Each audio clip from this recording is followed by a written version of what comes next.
औज़ुबिल्लाहि मिनश्शैतानिर्रजीम बिस्मिल्लाहिर्रहमानिर्रहीम अल्हम्दुलिल्लाहि रब्बिल आलमीन अस्सलातु वस्सलामु अला रसूलिहिल करीम अम्मा बाद बिस्मिल्लाहिर्रहमानिर्रहीम आफ़ा हसिबतुम अन्नमा खलक़नाकुम अबसा व अन्नकुम इलैना ला तुरजऊन सदक़ल्लाहुल अलीयुल अज़ीम। अज़ीज़ तलबा, उम्मीद है आप सब खैरियत से होंगे और जितना शौक़ से मैं आपको ये लेक्चर ग्रामर ख़ुसूसन वाइड रेंज ग्रामर आपको सेंड कर रहा हूँ, उम्मीद है आप इससे इस्तेफ़ादा कर रहे होंगे और अपने पास लिख भी रहे होंगे। और जब इंशाल्लाह हमारी मुलाकातें होंगी, अल्लाह करे जल्द से ये कोरोना की वबा ख़त्म हो जाए तो हम इंशाल्लाह रिटन रिकॉर्ड आपके पास देखेंगे। तो आज हमने जो काम करना है वो है बेटे कॉम्बिनेशन मिस्टेक्स। पहले हमने एग्रीमेंट मिस्टेक देखी थी, subject verb agreement, helping verb और वर्ब एग्रीमेंट, इसी तरह पोजेशन एग्रीमेंट। आज हम कॉम्बिनेशन मिस्टेक्स देखेंगे जिसमें कंजंक्शन का जिक्र आएगा कि कंबाइन किस तरह किया जाता है एक सेंटेंस को दूसरे सेंटेंस के साथ, और एक नाउन को दूसरे नाउन के साथ, एक फ्रेज़ को दूसरे फ्रेज़ के साथ, एक क्लाज को दूसरी क्लाज के साथ। तो आज हमने कॉम्बिनेशन मिस्टेक्स देखनी है। इनमें कॉम्बिनेशन मिस्टेक्स को कवर करने के लिए या इन चीज़ों से बचने के लिए ये जो अभी आपको कुछ तरतीब से अल्फाज के कॉम्बिनेशंस बता रहा हूँ, ये तवज्जो से सुने भी और लिखते भी जाएं। हाँ, लिखना शुरू करें। नेदर के बाद हमेशा नार होगा, ये सेट ऑफ कंजंक्शन बता रहा हूँ। नीदर के बाद हमेशा नार होगा, इधर के बाद आर होगा, O R R. Not only जहाँ पर इस्तेमाल होगा उसके बाद उसी सेंटेंस के अंदर नॉट ओनली के बाद या तो बट लगेगा या बट आल्सो लगेगा या एज वेल लगेगा।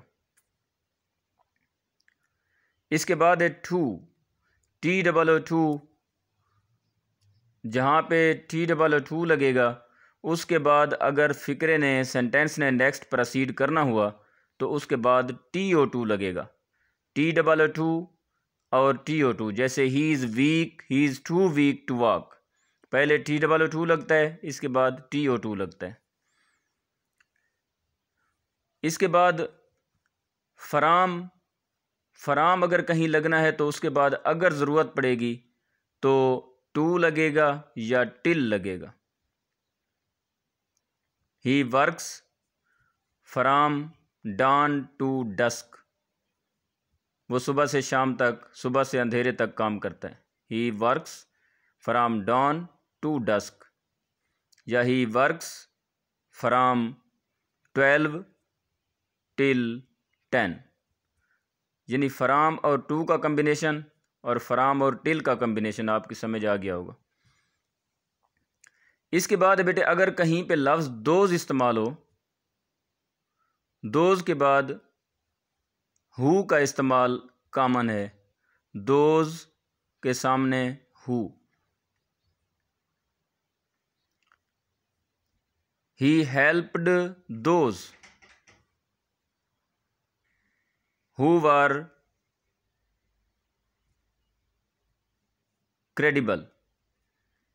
He worked those who were credible, यानी दोज और हु का कम्बिनेशन। और ये अमूमी कम्बिनेशन होते हैं। फिर मैं हमेशा हर लेक्चर में मुझे कहना पड़ता है कि एक रिटन फॉर्म होती है और एक स्पोकन फॉर्म होती है। रिटन फॉर्म या फॉर्मल इंग्लिश जो है उसके अंदर ये रूल अप्लाई होते हैं जो आपको पढ़ाए जा रहे हैं। बाकी जो स्पोकन है या इनफॉर्मल है या जो ओरली आप कम्युनिकेट करते हैं उनके अंदर रूल्स काफ़ी वायलेट होते रहते हैं। इसके बाद जहाँ सच आएगा उसके सामने एज लगेगा, सच के बाद दैट नहीं लगाना। He is such a boy as is liked by everyone. He is such a boy as is liked by everyone, such के बाद एज, और सेम के बाद दैट आएगा। सेम आएगा तो उसके बाद दैट आएगा।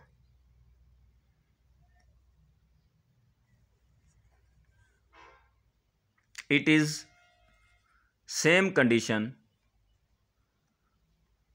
It is same condition that you faced before.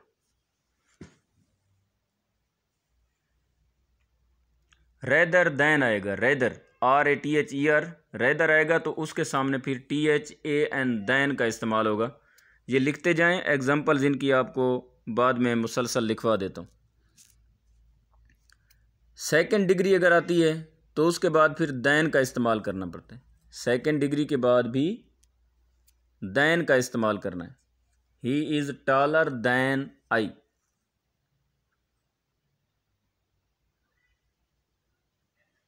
जहाँ अकेला नॉट आएगा तो उसके बाद भी बट का इस्तेमाल करना है।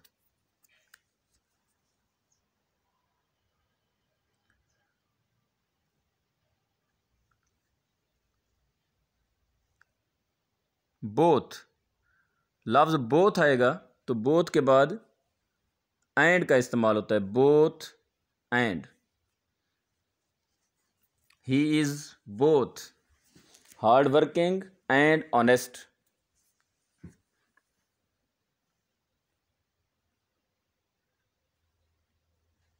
दो के दरमियान मामला हुआ तो बोथ के बाद बिटवीन लगता है, बोथ बिटवीन। ऑल होगा तो ऑल के बाद अमंग लगेगा, both between, all among. Weather, WHETHER, weather, weather के बाद बेटे ORR लगेगा। आल्दो, ALTHOUGH, आल्दो के बाद सिर्फ कॉमा लगेगा। आल्दो के बाद येट का इस्तेमाल आजकल गलत समझा जाता है। आल्दो उसके बाद कॉमा, यानी Aldous he is poor, comma he is honest. और इसी तरह दो, THOUGH, दो भी आल्दो की तरह होता है, इसके बाद भी कॉमा लगना है। दो he is poor, comma he is honest.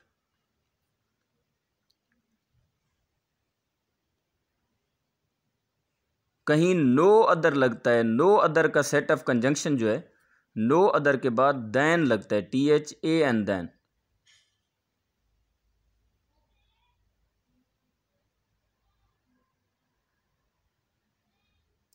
इसके बाद दैन एनी, दैन एनी जहां लगेगा तो उसके बाद अदर लगेगा। दैन एनी, दैन एनी के बाद अदर लगेगा। He is the best boy than any other boy in the class.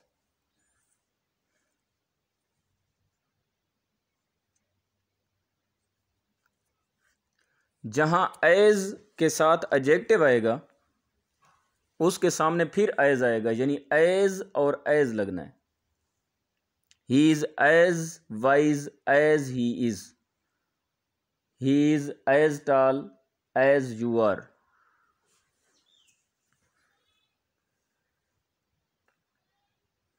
No sooner, जहां नो सूनर लगेगा उसके सामने दैन लगेगा, THAN दैन।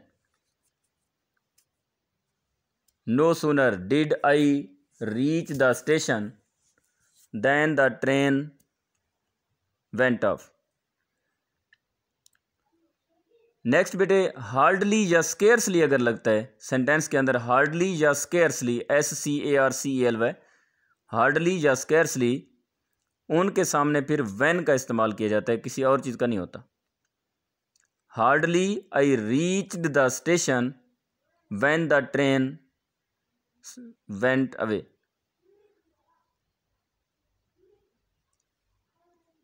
एज और सो का इस्तेमाल, एज जहां इस्तेमाल होता है एज के सामने एज भी आता है, एज के सामने सो भी आता है। नेक्स्ट है एज इफ या एज दो, THOUGH। जहाँ एज इफ़ इस्तेमाल होगा या एज दो इस्तेमाल होगा, इनके बाद वर्क का इस्तेमाल कॉमन है। इसके एग्जांपल है he talked of them as if they were animal. बेटा ये जो वर लगेगा ये हर सब्जेक्ट के साथ वर लगेगा, और ये वर जो है इसको वो वाली कंडीशन हासिल नहीं है, वो वाली खूबी हासिल नहीं है जो कि पास्ट कंटिन्यूस में वाज वर को हासिल होती है। वो अलग चीज़ है, ये अलग चीज़ है। इसको प्रेजेंट विश भी कहते हैं और इसको कंपैरिजन में भी अलग इस्तेमाल किया जाता है। He smiled as if he were mad. He smiled as if he were mad. इसी वर की जगह पे बेटे हैड बीन का इस्तेमाल भी किया जाता है, यानी हैड बीन लगाएं या वर लगाएं, दोनों के मीनिंग सेम होते हैं।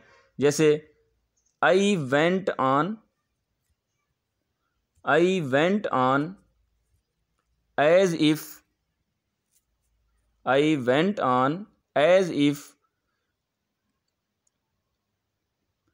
वर prompted to lie about it.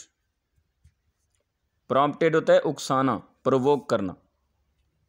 As if या as though I were prompted, या as if I had been prompted to lie about it.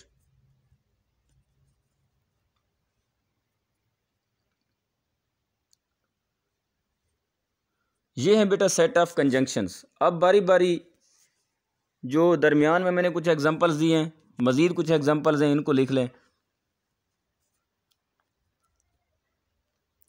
although they agreed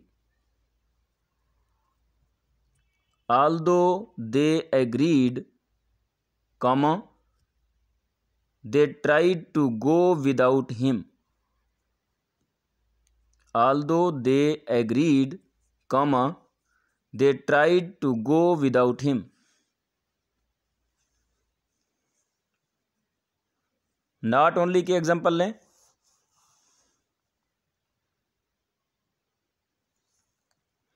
the snowball, बर्फ की गेंद जो होती है, the snowball not only gets bigger. The snowball, ये not only से सेंटेंस शुरू भी हो सकता है, जैसे वो मैंने सब्जेक्ट इन्वर्जन में बोला था। The snowball not only gets bigger but also goes faster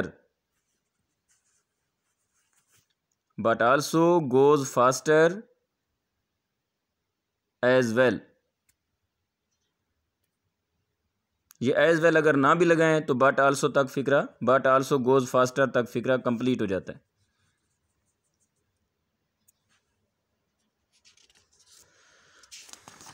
अगली एग्जांपल देखें।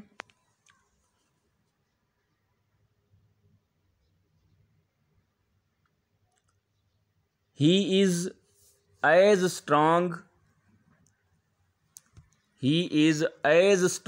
As a heifer. HEIFER, heifer कहते हैं नौजवान गाय को। He is as strong as a हीफर।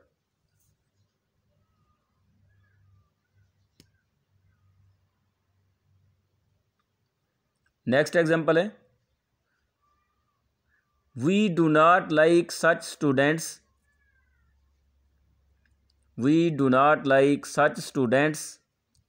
As are disobedient. Such और एज का कॉम्बिनेशन हो गया।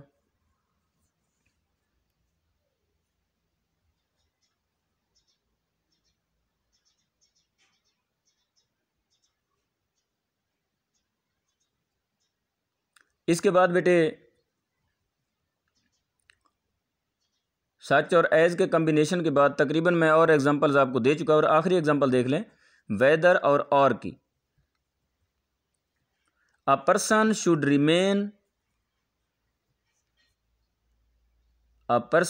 Remain clear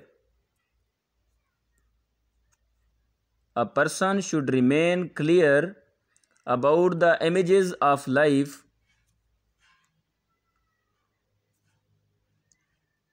whether they are broken, whether WHETHER, whether they are broken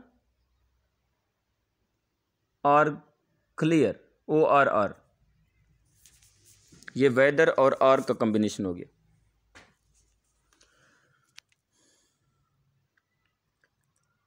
अब बेटे इसके बाद है कॉम्बिनेशन ऑफ टेंसेस। टेंस का कॉम्बिनेशन कि जब डबल विंग सेंटेंसेस होते हैं, जब कम्प्लेक्स सेंटेंसेस होते हैं, सुबॉर्डिनेटर का इस्तेमाल होता है उनके अंदर, तो उनके दरमियान एक मसावात कैसी चलनी चाहिए। ये सुबह के लेक्चर में भी थोड़ी बहुत मैंने बातें की थी, जो जब हम एक्सरसाइज कर रहे थे फर्स्ट ईयर की, तो उस वक्त भी ऐसी बातें हुई थी। लेकिन अब बाकायदा इनको देख लें कि टेंस का कॉम्बिनेशन कैसा होता है। तो लिखें, if you work hard, if you work hard you will pass.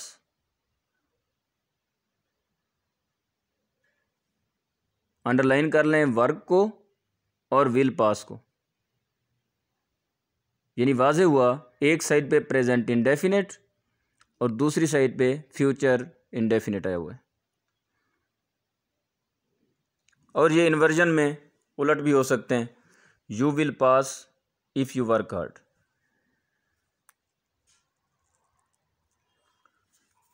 दूसरा रूल इसका कॉम्बिनेशन ऑफ टेंसेस का, इफ यू वर्कड हार्ड, ये कॉम्बिनेशन में यूँ समझें कि हम कंडीशनल सेंटेंसेस भी साथ साथ पढ़ रहे हैं। ये दूसरा कंडीशनल है जो अभी जिसके एग्जांपल देना चाह रहा हूँ। If you worked hard you would पास। अब विल पास नहीं आएगा क्योंकि पहले पार्ट में वर्कड आ गया, पास्ट आ गया, तो उसका जो इफ़ेक्ट है वो विल पे पड़ेगा, वो वुड बन जाएगा। If you worked hard you would pass.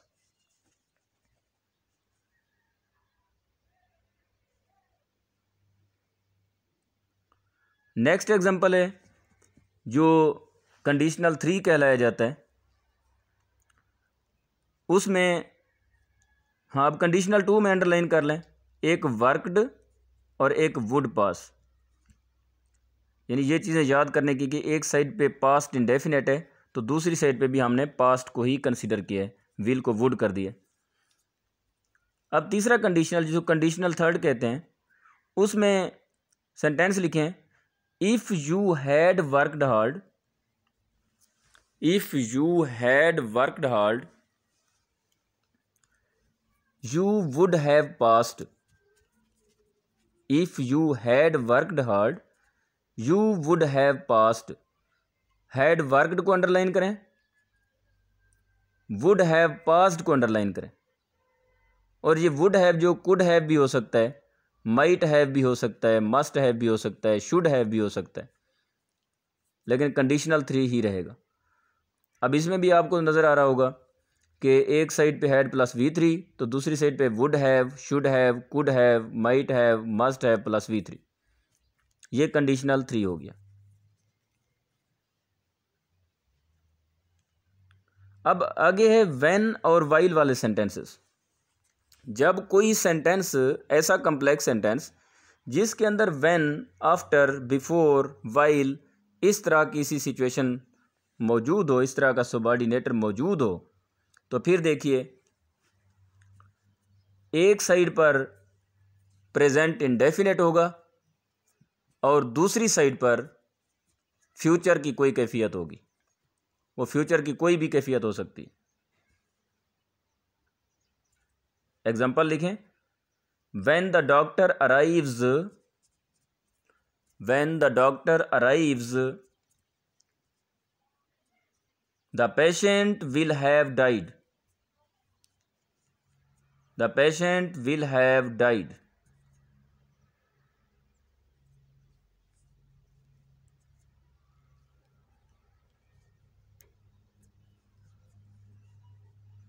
Next है बेटे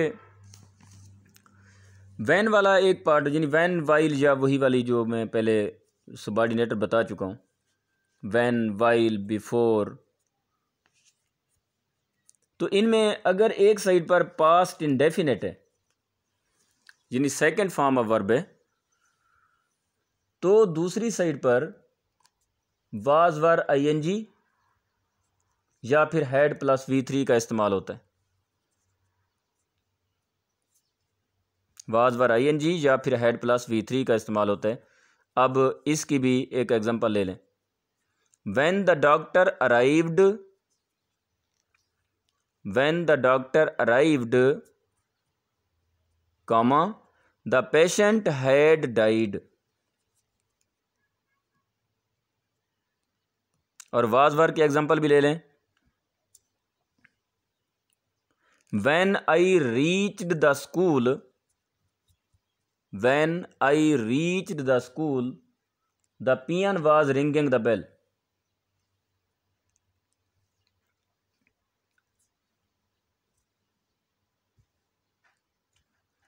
और ये कंडीशनल टाइप 2 की एक किस्म है जो मुझे अभी याद आ रही है, उसको भी देख लें। जो कंडीशनल टाइप 2 मैंने बताया कि V2 और उसके बाद वुड प्लस फर्स्ट फॉर्म, तो ये भी कंडीशनल टाइप 2 की किस्म है कि अगर बेटा इफ़ वाले हिस्से में मेन वर्ब ना हो तो फिर वर्ब का इस्तेमाल किया जाता है और कंप्लीमेंट का इस्तेमाल किया जाता है। अगर मेन वर्ब है फिर तो वही है कि if you worked hard you would पास। अगर यहाँ पे वर्क ना होता, यहाँ पे कोई स्टेटिव कंडीशन आती जहाँ पे कोई वर्ब ना हो, तो फिर वर्क का इस्तेमाल होना है, वाज का नहीं। यानी if I working, if I working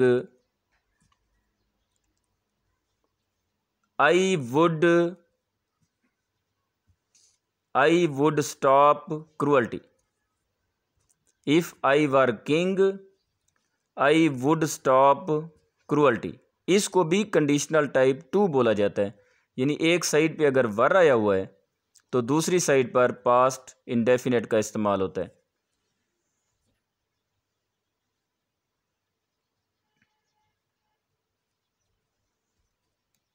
और इसी तरह कंडीशनल टाइप 3 की एक शक्ल सामने आ रही है, वो ये कि जब कंडीशनल टाइप 3 में मेन वर्ब है, ज़रा पिछला रूल जो आपने लिखा है उसको ज़रा देख लें। कंडीशनल टाइप 3 में जो मेन वर्ब है तो फिर हम हैड प्लस V3 और would have, should have, might have, must have plus V3 लगाते हैं। अगर कंडीशनल टाइप 3 में मेन वर्ब नहीं है, कोई कंप्लीमेंट आया हुआ है, तो फिर हैड की जगह पे had been plus complement, would have should have की जगह पे would have been should have been plus complement. इसके एग्जांपल लिखें। If I had been, if I had been there he would have been here. If I had been there he would have been here. अगर मैं वहाँ होता तो वो यहाँ होता। यानी अब यहाँ पे दोनों साइड्स पर कोई मेन वर्ब नहीं है, तो इसलिए हमने कंडीशनल टाइप 3 को सामने रखें तो उसमें पहले जहाँ मेन वर्ब था हमने हैड प्लस V3 लगाया था और वुड हैव प्लस V3 लगाया था।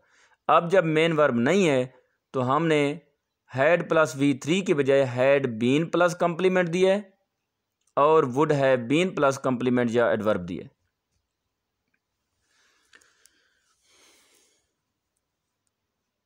तो बेटा इसमें इन तमाम रूल्स में जो मैंने अभी आपको कंपैरिजन या कम्बिनेशन ऑफ टेंसेस बताए, इनमें बिल्कुल ये रूल वायोलेट नहीं करेंगे। एक जगह पे जाके वायोलेट कर सकते हैं, वो वायोलेशन वहाँ होगी जहाँ पे यूनिवर्सल रूल आएगा, यूनिवर्सल ट्रुथ आएगा, रूल नहीं, यूनिवर्सल ट्रुथ। यूनिवर्सल ट्रुथ आ गया तो फिर एक क्लाज का पास्ट दूसरी क्लाज के वर्ब को कभी मुतासिर नहीं कर सकता। जैसे he said that the earth is round. अब ये इज़ जो है ये इज़ ही रहेगा, सेड जो है इज़ पे असर नहीं डाल सकेगा, क्योंकि अर्थ इज़ राउंड जो है ये यूनिवर्सल ट्रूथ है, इस पर असर नहीं पड़ेगा। ही सेड, दूसरी example, he said that water keeps it's level, ये कीप्स का कीप्स रहेगा, दैट के बाद सेड का जो असर है यानी पास्ट का असर कीप्स को कैप्ट नहीं कर देगा, कीप्स का कीप्स रहेगा। ये आज का हमारा लेक्चर हुआ फर्स्ट ईयर और सेकंड ईयर दोनों के लिए। इसे नोट करें, लिखें। अल्लाह आपका हामी व नासिर हो। पाकिस्तान जिंदाबाद।